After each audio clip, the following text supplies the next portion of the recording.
Assalamualaikum warahmatullahi wabarakatuh. Dalam video kali ini saya nak kongsikan dengan anda perkara yang selalu ditanyakan oleh pesakit saya. Kan, pesakit selalu tanya kepada saya, kenapa buat rawatan ruqyah syar'iyah tapi sihir masih lagi berlaku? Kan? Sihir, bila seorang tu disihir, pergi buat rawatan ruqyah, lepas tu kena lagi sihir. Buat rawatan ruqyah, kena sihir lagi. Seolah-olah macam rawatan ruqyah tu tak memberikan kesan. Persoalan dia kenapa? Okey, jadi dalam video kali ini saya akan cuba jawab persoalan tersebut, dan mudah-mudahan apa yang saya kongsikan ini dapat memberikan manfaat kepada anda. Okey, bila berlaku begitu, kadang-kadang dia bukan sebab masalah kaedah. Jadi walaupun dah buat kaedah ruqyah syar'iyah tapi masih kena sihir lagi. Maksudnya masalahnya bukan pada kaedah. Ya? Masalahnya pada pesakit tu sendiri. Apa yang saya nak kongsikan ni mungkin anda tak perasan, kan? Mungkin anda tak sedar. Jadi saya harap lepas saya kongsikan ni anda akan sedar. Mungkin anda sedang melakukan kesilapan tersebut. Okey. Apa dia? Ada sesetengah pesakit, mereka ni suka bersangka buruk pada seseorang. Apa sangka buruk tu? Dia sangka orang ni sihir dia. Dia sangka mak mentua sihir dia. Dia sangka madu dia sihir dia. Kan? Dia sangka macam-macam orang lah. Kan? Tapi apa yang saya nak beritahu di sini, dia ada sangka buruk. Dia sangka buruk ada orang yang menyihiri dia. Dia sangka orang itu. Kan? Jadi apabila sangka buruk ni ada dalam hati, dia menyebabkan rawatan ruqyah tak berkesan. Sebab apa? Sebab dalam ruqyah syar'iyah ada sesetengah ayat yang dibaca oleh perawat. Ayat tersebut adalah doa. Doa di mana memohon agar Allah berikan kesembuhan kepada pesakit, ataupun doa agar Allah keluarkan sihir daripada badan pesakit. Doa tu bagus. Tetapi apabila dalam hati pesakit ada sangka buruk pada orang, jadi doa itu terhalang. Jadi bila doa terhalang, macam mana Allah nak makbul doa tersebut? Doa tersebut terhalang disebabkan dalam hati pesakit ada sangka buruk. Jadi macam mana nak elakkan sangka buruk ni? Ada 3 cara. Ya, 3 cara saya nak kongsikan dengan anda. Mudah-mudahan ada manfaat. Yang pertama, anda kena tahu bahawa sangka buruk ni dilarang oleh agama. Ya, itu yang pertama sekali. Sangka buruk adalah salah satu daripada sifat mazmumah, iaitu sifat yang dikeji dan ia dilarang oleh agama. Anda boleh tengok dalam surah Al-Hujurat ayat 12, di mana Allah kata kebanyakan sangka buruk itu adalah dosa. Itu yang saya sebut tadi tu, kalau dah banyak bersangka buruk dengan orang, jadi banyak dosanya. Jadi bila banyak dosanya, bagaimana doa-doa yang dibaca ketika buat rawatan ruqyah itu nak dimakbulkan, kerana doa itu terhijab oleh dosa yang kita buat. Dosa bersangka buruk tadi. Ya? Okey, itu poin yang pertama. Jangan bersangka buruk. Okey. Poin yang kedua, elakkan daripada perawat yang tidak syar'i. Kan? Banyak juga pesakit yang beritahu kat saya, tak tahu ustaz kata kaedah yang dia buat tu tak betul. Sebab orang kata dia ustaz, kan? Orang kata dia buat rawatan Islam, kan? Guna nama yang Islami, kan? Tapi bila dah pergi rawat, rupanya kaedah tu tak betul. Sebenarnya ada cara yang boleh anda buat untuk elakkan daripada tersilap langkah berubat dengan perawat yang tak syar'i ni. Tapi saya akan kongsikan dalam video yang lain lah. Kan, dalam video yang kedua, video ni saya tak nak khususkan tentang benda tu.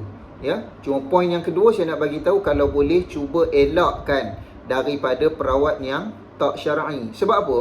Sebab kadang-kadang sangka buruk yang datang dalam hati pesakit itu disebabkan perawat yang tak syar'i.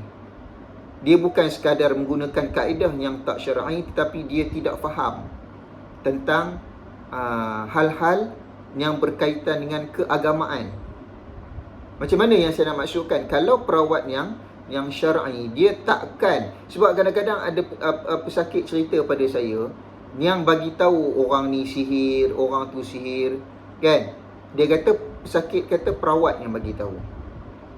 Dia tak sebut nama, tapi dia bagi tahu, dia bagi hint.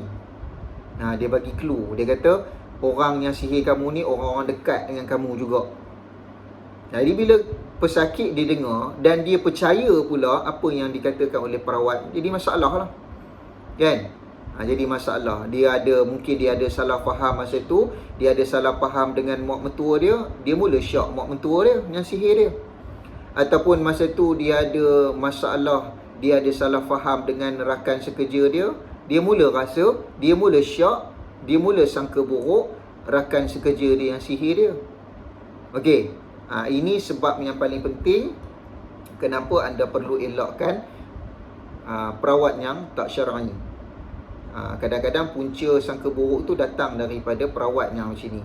Dan poin yang ketiga, masih juga berkaitan dengan perawat. Perawat yang syar'i, tetapi mereka menyatakan macam yang nombor 2 tadi. Yang nombor 2 tadi, perawat yang tak syar'i, dia guna kaedah-kaedah yang meragukan, kan? Ataupun kaedah yang jelas ada unsur-unsur syirik. Tapi yang ketiga ni, perawat dia dah syar'i, dah guna kaedah yang syar'i, tetapi di akhir rawatan dia bagi tahu orang yang dekat dengan orang yang sihir kamu ni ialah orang-orang yang dekat dengan kamu juga.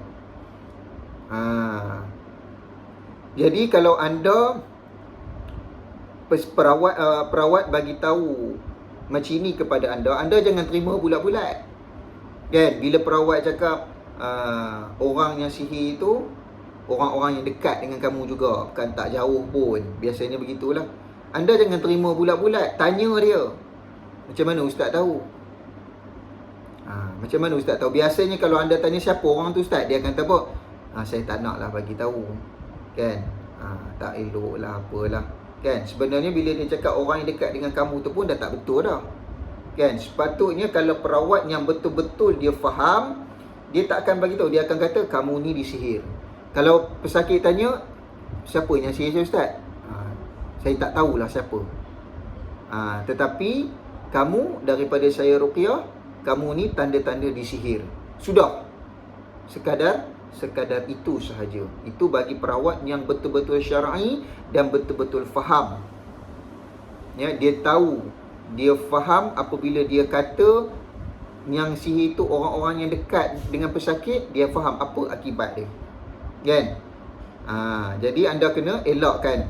Ya, yang pertama tadi, anda kena tahu bahawa bersangka buruk itu larangan dari dalam agama, dia satu dosa. Jadi bila dosa, dia akan menyebabkan rawatan ruqyah tak berkesan. Yang kedua, elakkan perawat yang tidak syar'i. Dan yang ketiga, kalau perawat syar'i yang bagi tahu yang menyihir tu orang-orang di kalangan pesakit sendiri, orang-orang yang dekat dengan pesakit, jangan terima bulat-bulat. Tanyakan kepada perawat tu, macam mana dia boleh tahu, kan? Kalau dia tahu, mana buktinya? Tanya habis-habis kepada perawat tersebut, supaya anda tidak ada sangka buruk di dalam hati. Ingat, apabila anda bersangka buruk, sangka buruk itu adalah dosa dan akan menyebabkan rawatan ruqyah yang anda lakukan tidak memberikan kesan. Baik, itu saja dulu perkongsian saya dalam video kali ini. Saya harap ada sedikit manfaat yang anda dapat daripada video ni. Jadi kalau anda merupakan orang yang baru kali pertama menonton di channel YouTube saya,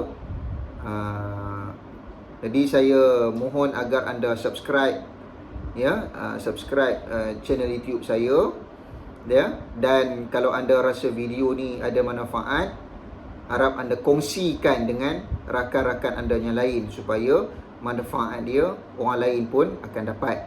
Ya, mudah-mudahan yang baik itu daripada Allah dan yang buruk itu daripada kelemahan diri saya sendiri. Saya sudahi dengan wabillahi taufiq wal hidayah. Assalamualaikum warahmatullahi taala wabarakatuh.